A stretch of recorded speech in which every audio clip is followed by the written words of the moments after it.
Hello, everyone. It has arrived. So this is my 100,000 subscriber plaque, and yeah, I thought you might want to bear witness to me opening it up and having my first look.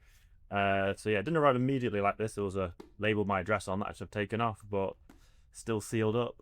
So yeah, let's crack this open and find out what is inside. Once I've done this, I'll talk a little bit about like stats and stuff of the YouTube channel. I imagine a lot of people watching this now have finished their A level. Well done.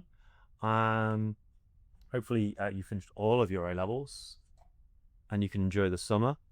So first of all, let's do the tape.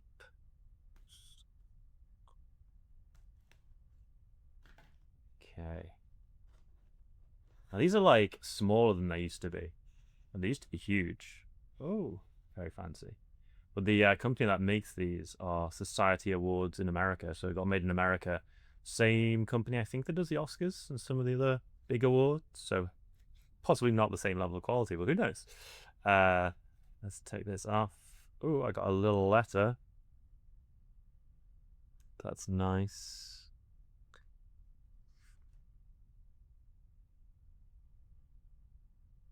Oh yeah. Okay. And there is under the letter. Good. They got the channel name right. I was stressing over that. Looks nice though. Looks nice. Okay. Let's take it out of this plastic. Ah, so shiny. So this is it, everyone. See my computer there. So yeah, I don't know where I'm gonna put it yet. I don't know. Maybe just somewhere really obvious, like just like there, because it's so tiny. Like maybe you wouldn't see it at the back. Well, maybe in the middle of the wave. I'm not sure. Anyway, that's my plaque. I'm really happy to get it. I want to put it up, and yeah, let's just chat a little bit about the channel, and then that's it, really.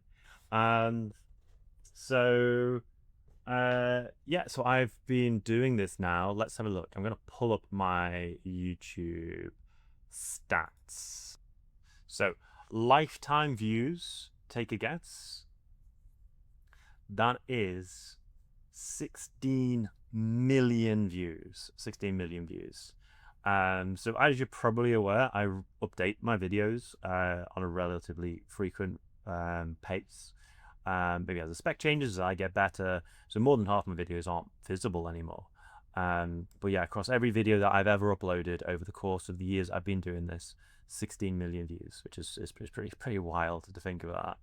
And then watch time. Watch time's the metric actually more than subscribers I used to watch, because the nature of running the type of YouTube channel that I have,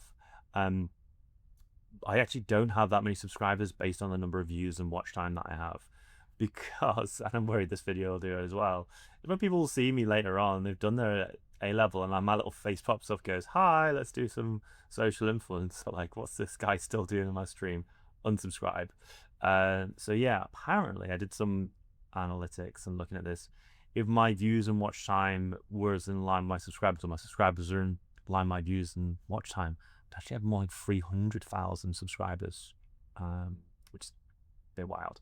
But this is the one I've always been interested in, watch time, because it's like how much of my content have people been using to help with their education? Like, what is it equivalent to?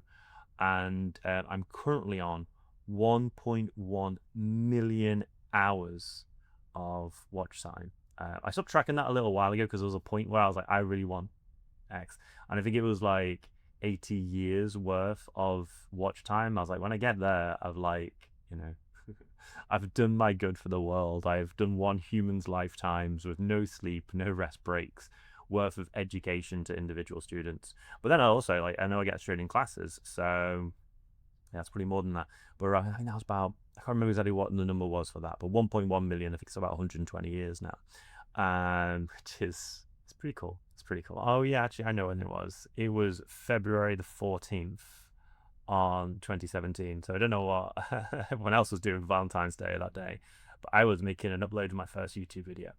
And so yeah, that is my channel. I mean, the nice thing I always get as well as kept me going is just the sheer number of like positivity from students. Like people often ask me, I think someone asked me yesterday, is is it not like really toxic? And I'm like, no, not at all. Like I look down like the dislike counter of my videos, and it is unreal. Like so many of them, even with hundreds of like, you know, like dislikes, as in like they're all likes 100%.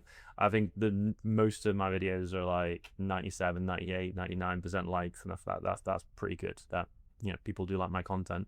And but then more than that, I guess people message me every once in a while, talking about how the YouTube channels helped them, how they didn't have teachers, how maybe they're a home student and they couldn't get in, or you know, the teaching at the school was difficult. Well, my teaching at my school when I did A levels, well, it was non-existent. And so back in the day when I did my A levels, I got put in for quite a lot of A levels, more than I could mentally handle.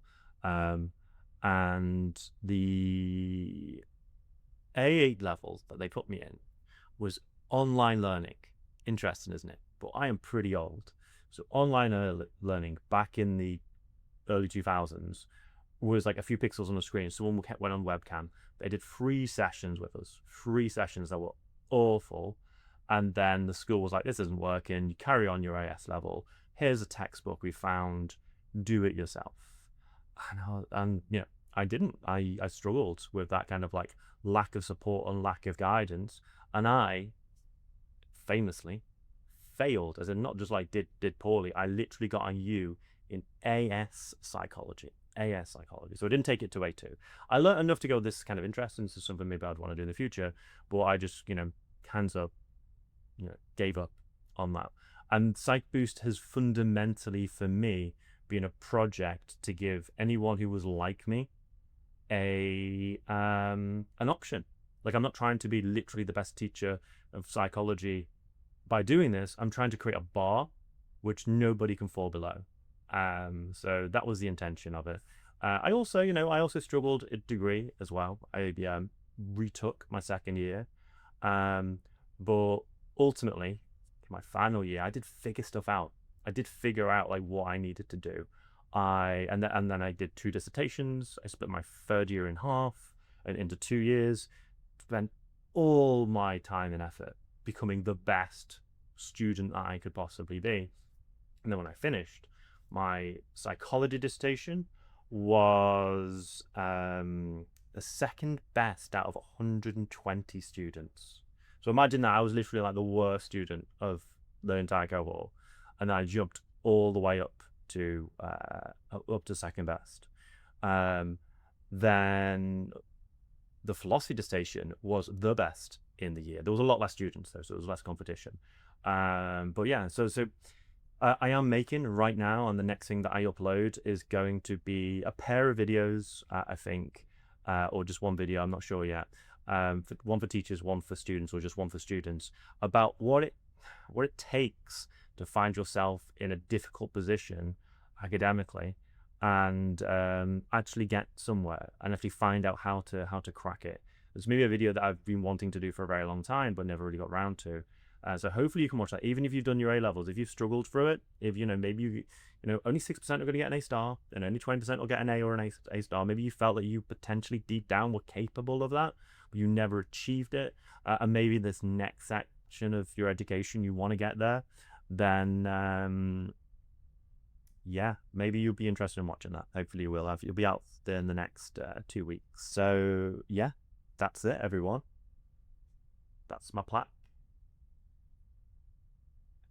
Finally made it.